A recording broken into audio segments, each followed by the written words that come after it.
about getting a better positive mind, and with a better positive mind, just you yourself, that means you're going to create positive vibes, kind of like what Kara and Megan were saying, and then that's going to create more positive lives.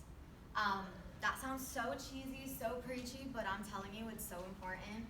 So basically, the whole entire big idea of this whole entire presentation is mental health awareness. If you are close to me, you know that I'm like a mental health advocate, like I do a bunch of stuff, like I try to, but I also suffer from it myself.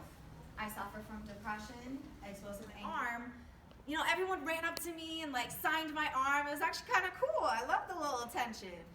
But what if like your brain doesn't work? What if you literally can't control your own mind and your mind is playing games against you? This one right here, you know, is very, very visible. Oh, people are like, that looks awful. What happened? Oh my God, tell me about it. This one, when it's not so visible, dude, what's your excuse this time? Yo, stop complaining, man. There's people, you know, starving in Africa. Yo, listen, I get you, I feel you, but like, damn, like, I'm stressed too, man. Like, I feel you, like, nah, that's just pushed under the rug. Just because it's invisible, it doesn't mean that it's not there. So, in order to actually figure out some actionable goals, of course, we need to start with the problem, which is the stigma. But there's many different forms of the stigma itself. So masculine sort of communicative behaviors, so many of the times we think of men in general, they're seen as weak. So if you know a guy suffering from PTSD, no matter what age they are, if they show any sort of symptom, boom, yo, you're such a crybaby, yo, you cry like a girl. Why? You could be helping that person, not diminishing their symptoms, not diminishing just how they feel. Should not be validated. We should not talk to them as if they're just seeking attention and that's that. Because let me tell you the truth. Anyone who's suffering, many of the times, is seeking attention. I don't want to suffer. So I'm trying to ask for help the best way that I can, but what if that way isn't exactly a healthy way? What if that way isn't exactly, like, it doesn't come across as if it's like an emergency? Which goes to my other one, romanticized phrases. Yo, I got so much homework to do, I just want to fucking shoot myself. Damn, dude, this weather is so bipolar. Seen as weak, I don't want to talk about this or something. Or courtesy stigma, which is literally within groups. So, yo, like, that group over there, like, they're isolating me, but, like, you know, I don't really want to talk to them, like, I feel stigmatized. Those 3 types of stigmas. On top of those stigmas, what if you're a minority?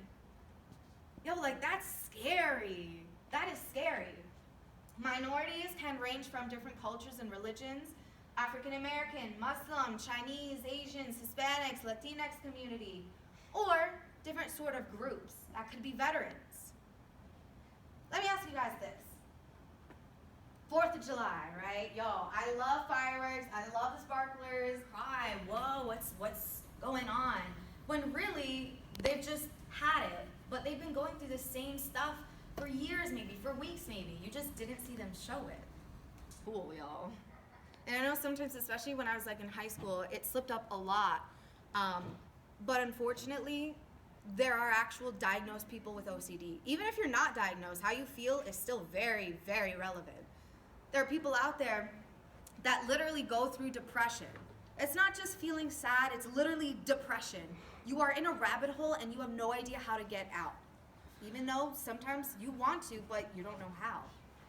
Another thing, my favorite one is when people are like that, even if they don't say anything, you know? Or if they're like, yo, I just want to kill myself, I'm so tired, or I want to shoot myself. This whole shoot myself thing, dude, what if the person behind you, what if their mom or dad or a family or friend or something like that, what if another family member just shot themselves the other day and died by suicide?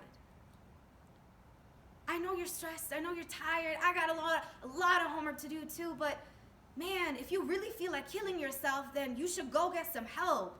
Or like, I'm here for you. The people sitting around you are here for you. But you could be triggering somebody right behind you who is affected by suicide, who is affected by guns or anything, like OCD, bipolar, things that we romanticize a lot. Have such positive vibes without actually starting from your mind first. Mind, body, soul. A lot of the times it sounds really, really cheesy, but it's real. It's raw and it's genuine. We are all going through so much shit, and yes, different illnesses and disorders. Meaning that these right here, these are all just like umbrella terms. There's so many things that could be wrong with you, or that could be wrong with the person sitting next to you, or a family member. With that, we got personality disorders. So like borderline personality disorder, even things like dissociative identity disorder. Mood disorders, again, like many of you have heard of, maybe anxiety disorders, depression, different things like that. And then psychotic, one of the most famous, and this is one of my favorite ones, more than 50% tell a friend first. So before you even go to the counseling center or your professor or your mom, dad, you go to a friend. And many times this could be an awesome thing. Like I got a great group of friends, you know, since freshman year, like I've definitely made my own little like sort of group, you know, that I feel good in. But what if you're not there yet? What if those friends aren't good to you or good for you? 50% of you guys will probably go to them first, and what if they're not even a good influence for you? And like that, I experienced that wholeheartedly when I was in high school. When I came to college, it was a lot better, but it was very, very true. Also, self-awareness. Check yourself before you wreck yourself. Before you go out and do something, make sure it's for the healthy reasons, but also for the right reasons. Like, this is gonna empower me, or hanging out with your friends, this is gonna make me feel better, this is gonna make me feel loved, you know? Life is too short to put other people down, or look down on them, or, I sound so cheesy right now, it's ridiculous, but like, we need to break those barriers. You know, everyone says those like stereotypical quotes, like life is too short, you know, like just YOLO. But like, for real though, you only live once. Hashtag YOLO. For real. Like, it's real. It's so cheesy, disgustingly cheesy sometimes, but it's real. So the next time like you see someone down, or even if they're not down, just spread that smile because you don't know what's going on behind closed doors. You don't. The next time you see someone doing something like this, say something. Or maybe change the subject into something more positive. If maybe you don't want to be a Debbie Downer per se and like really get serious, maybe that's triggering for you. Maybe you don't want to talk about that topic even more. So that change starts here. We are orientation workshop, what? Leaders. What? Emel, I don't know that was enthusiastic enough. Thank you, Angela. I'm sorry, what? Leaders. Yeah. Being a leader is not being a boss. Being a leader is being someone that knows when to step up, knows when to step down. All right? It's not controlling the situation. It's realizing that we can make a more positive situation out of whatever we have right now. Even if it's positive now, we can make it even more positive. We can make it even more fun. So, I just want to say my little thank you. Just know that every single day, I look up to you guys, and I want you guys to like understand that I'm always here for you. Like literally for all 80 people in the Owls, I'm always here for you. But remember, the person next to you is always there for you as well. Your other friend groups out of the Owls, because we have other lives too. They're here for you too. Open up to them.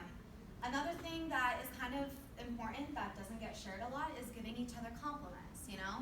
Sometimes I feel weird to like actually tell someone like, wow, like not just physical stuff, like you have such a great personality, Ashley. Like you're so organized, it's ridiculous. Or Megan, I'm so sorry. I'm so sorry. Okay, assistant too.